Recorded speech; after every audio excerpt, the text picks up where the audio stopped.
एक महाभारत संसद में मची है तो दूसरी महाभारत संभल में। संभल में शाही जामा मस्जिद के सर्वे के समय वहां के सांसद जियाउर रहमान पर हिंसा फैलाने का आरोप लगा, तो वहीं अब बिजली चोरी का भी आरोप लगने लगा है। वो खबर हम आपको आगे दिखाएंगे, लेकिन पहले संभल में हाल में मिले प्राचीन महादेव मंदिर की बात करते हैं, जहां राजस्व विभाग की टीम पैमाइश के लिए पहुंच गई। एनडीटीवी की टीम आज संभल के हर मोर्चे पर मौजूद थी। हमारी टीम को 1978 के दंगों के वो पीड़ित मिले जिनकी कहानी से आपका कलेजा कांप जाएगा। देखिए संभल से हमारे सहयोगी मुकेश सिंह सेंगर की ये रिपोर्ट। जब संभल के शाही जामा मस्जिद में सर्वे के लिए एएसआई की टीम पहुंची, जब मुस्लिम बहुल इलाके में 3 दिन के अंतराल में दो पुराने मंदिर मिले और जब मस्जिद की छत से बिजली चोरी वाली घटनाएं सामने आने लगी, कमाल देखिए कि इन तीनों घटनाओं में एक चेहरा जुड़ता है जिसका नाम है जियाउर रहमान बर्क। जामा मस्जिद सर्वे के बाद बर्क पर हिंसक साजिश का आरोप लगा। मस्जिद वाले इलाके में मंदिर मिलने के बाद भी सवाल उठा और अब तक उनके घर में ही बिजली चोरी का आरोप लगा है। बर्क पर बिजली चोरी वाले आरोपों पर बात करने से पहले आपको ले चलते हैं संभल के प्राचीन महादेव मंदिर में, जहां राजस्व विभाग की टीम पहुंची और मंदिर में पैमाइश की। एएसआई वाली टीम भी आने वाली है। यही वो कुआं भी है जिसकी कड़ियां 1978 के दंगों से जुड़ती हैं। ये मंदिर के बगल में एक कुआं है और ये कुआं भी बिल्कुल इस पर कब्जा था। इसको खोदा गया दोबारा से 17 फुट के करीब खुदाई हुई है। उसके बाद यहाँ पर 3 मूर्तियाँ मिली जो खंडित थीं, उनको निकाला गया है। अब एएसआई द्वारा उन मूर्तियों की कार्बन डेटिंग होगी, जिससे मालूम चल पाएगा कि मूर्तियाँ कितनी पुरानी हैं, ऐतिहासिक महत्व क्या है। तो ये कुआं यहाँ पर जो है खोदा गया है और जब एएसआई की टीम यहाँ पर आएगी तो कुएं की भी जांच करेगी। इसके अलावा कई और कुएं भी, करीब 19 स्तूप जो हैं, जो कूप हैं, वो संभल के अंदर हैं, जिनमें खुदाई का जो काम है वो चल रहा है। तो यहाँ तमाम जो लोग रहने वाले हैं यहाँ के संभल के, उनकी पुरानी जो यादें हैं वो एक बार फिर से ताज़ा हो गई हैं कि किस तरह से उनको 1978 में दंगे हुए थे, तो किस तरह से हिंदू समुदाय के लोगों को यहाँ से भागना पड़ा था, उनके मंदिरों पर कब्जा हुआ और करीब 46 साल बाद ये मंदिर जो है दोबारा से खोला गया है, कपाट खोले गए हैं और अब यहाँ पर बड़ी संख्या में लोग दर्शन करने भी आ रहे हैं। 1978 के दंगे के बाद संभल में प्राचीन महादेव मंदिर बंद हो गया था। 46 सालों से वक्त की धूल इस मंदिर की दीवारों पर जमी थी, जिसको हटाने के लिए अब उस दंगे की सच्चाई भी सामने आने लगी। मंदिर के दर्शन करने आए रवि गोयल की आंखों के सामने वो दिन घूम जाते हैं जब यहाँ दंगे हुए थे और उन्होंने अपनी आंखों से उसे देखा था। बात कर रहे हैं 1978 के दंगे की पर्टिकुलर उस दिन की। तो आप फिर भाग के कहाँ गए यहाँ से? भाग के उधर को, अपने घर को, हमारा उधर की मकान सेफ, भाग गए साहब, छोड़ छाड़ के। यहाँ के तमाम जो मंदिर हैं, चाहे ये मंदिर हो या दूसरे मंदिर हो, इन पर फिर उसी समय कब्जा कर लिया गया या आसपास लोगों ने? धीरे धीरे कब्जा हुआ, उस समय तो नहीं हुआ। संभल के बनिया मोहल्ले में 1978 में हुए दंगों में काफी लोग मारे गए। उसमें 184 से ज्यादा लोग मारे गए थे। इलाके में इतनी दहशत थी कि लोग रातों रात अपना घर बेचकर भागने को मजबूर हो गए। एनडीटीवी ने उस शख्स से बात की जिन्होंने अपने परिजनों को उस दंगे में खो दिया। उस वक्त Banwari Lal and sons firm के मालिक बनवारी लाल गोयल, उनके भाई समेत 25 लोगों को फर्म के अंदर ही जलाकर मार दिया गया। उनके बेटे विनीत गोयल को वो दिन आज भी याद है, तब वो 15 साल के थे। मेरी उम्र उस समय 15.5 साल थी और मेरे पिता की आयु 51 वर्ष थी। और मतलब जो किसी को सजा हुई इस केस में? किसी को सजा नहीं हुई।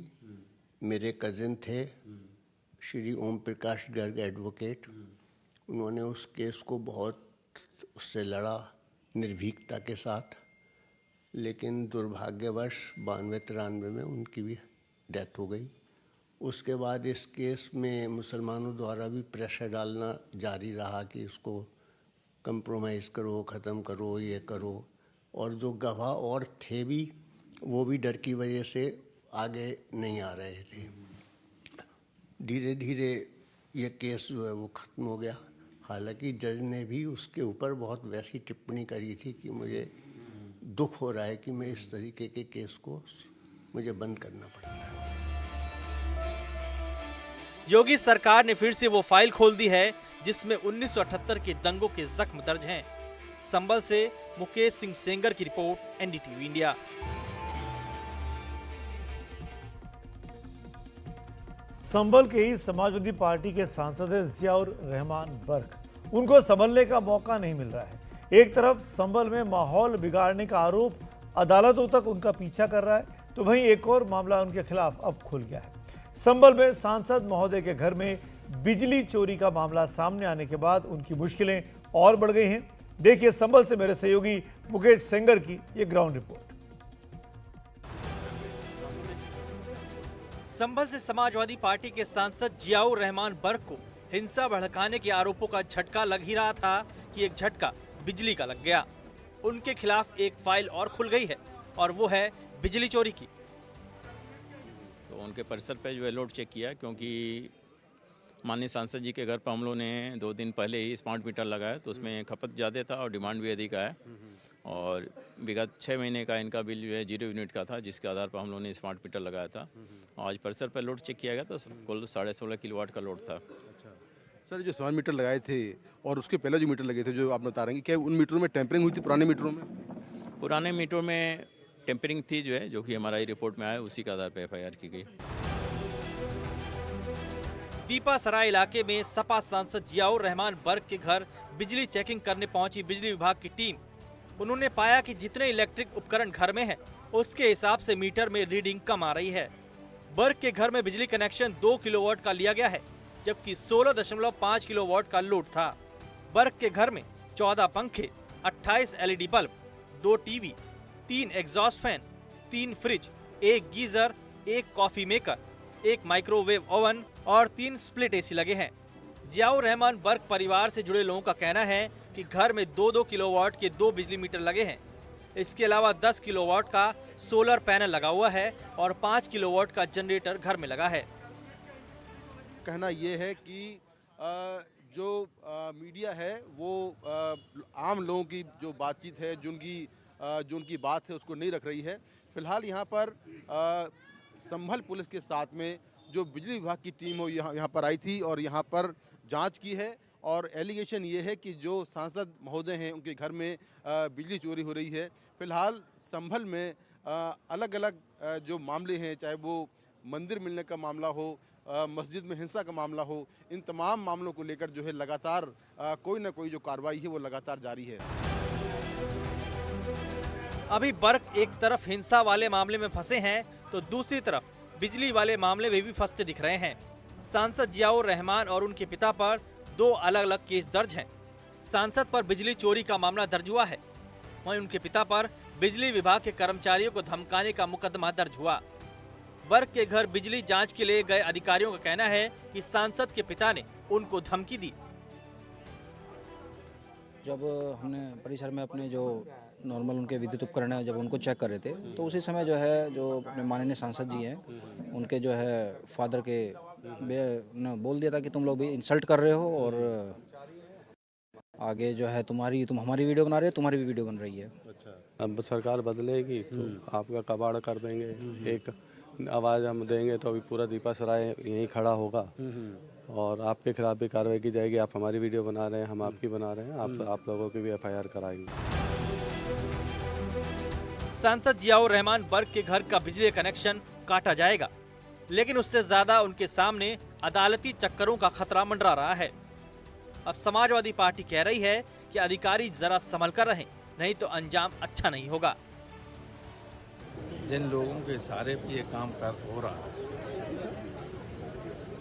उनसे मैं आपके माध्यम से ये कहना चाहता हूँ, साहिल लुधियानवी की 2 लाइनें हैं कि आदमी को चाहिए वक्त से डर कर रहे, कौन जाने किस घड़ी वक्त का बदले मिजाज। तो वहाँ के जो अधिकारी हैं उन्हें सावधान रहना चाहिए कि पता नहीं कब वक्त बदल जाए और कब इन्हें जेल जाना पड़े। समाजवादी पार्टी की धमकी के बाद ये साफ दिखता है कि बर्क की बढ़ती मुसीबतों पर संभल का राजनीतिक घमासान और बढ़ सकता है। संभल से मुकेश सिंह सेंगर की report, NDTV India. Uttar Pradesh का संभल लगातार सुर्खियों में बना हुआ है। संभल में क्या ताज़ा स्थिति है, आई जानने के लिए चलते अपने सहयोगी मुकेश सिंह सेंगर के पास, जो इस वक्त संभल में ही मौजूद हैं। मुकेश, पहला सवाल तो यही, और जल्दी से बताइएगा कि क्या जियाउर रहमान बर्क जो कि सांसद हैं, उनकी गिरफ्तारी दिख रही है क्या?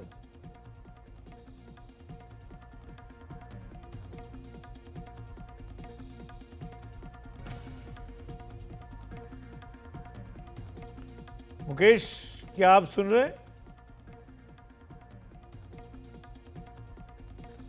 मुकेश सिंह सेंगर से हम बात करने की कोशिश करेंगे। मुकेश सेंगर संभल में मौजूद हैं। संभल में उपचुनाव हुआ, संभल में उसके बाद सांप्रदायिक तनाव हुआ मस्जिद के सर्वे को लेकर, और उसके बाद उसमें एफआईआर दर्ज हुई। उस एफआईआर में भी सांसद जियाउर रहमान बर्क का नाम था। आपके सामने स्क्रीन पर है जियाउर रहमान बर्क, जो कि काले रंग की टोपी में, काली सदरी में दिखाई दे रहे हैं। समाजवादी पार्टी के सांसद हैं, और अब बिजली चोरी का मामला भी उनके नाम पर एफआईआर हो गई है। मुकेश सिंह सेंगर मेरे साथ जुड़ गए। मुकेश, अगर आप सुन पा रहे हैं तो हम जल्दी से जानना चाहेंगे कि क्या जियाउर रहमान बर्क पर कानूनी शिकंजा कस रहा है, क्या गिरफ्तारी भी संभव है? देखिए, बिल्कुल जो जियाउर रहमान बर्क हैं, जो कि संबंधित सांसद हैं, उनके खिलाफ चूंकि एक मामला पहले से दर्ज है, जो हिंसा हुई थी वो मामला पहले से दर्ज है, और उनके खिलाफ अब एक दूसरा मामला दर्ज हो गया है, वो बिजली चोरी का है। तो गिरफ्तारी की तलवार उन पर लटकी हुई है। उन्होंने अपनी एंटीसिपेटरी बेल के लिए इलाहाबाद हाईकोर्ट में अप्लाई भी किया है, हालांकि वहां पर सुनवाई नहीं हुई है। इसी बीच उनके पिता पर भी एक एफआईआर हो गई है धमकी देने की। तो लगातार उनके खिलाफ जो पुलिस का शिकंजा है वो लगातार कसता जा रहा है, और किसी भी वक्त उनकी गिरफ्तारी हो सकती है, क्योंकि न सिर्फ हिंसा बल्कि उसके पहले से भी उनके खिलाफ कई मामले दर्ज जी हैं। और सबसे बड़ी बात यह कि जब जो टीम तैयार गई थी, उस टीम को धमकाने का वीडियो एक अहम सबूत इस पूरे मामले में। तो उन पर गिरफ्तारी की तलवार लगातार जो है वो लटकी हुई है।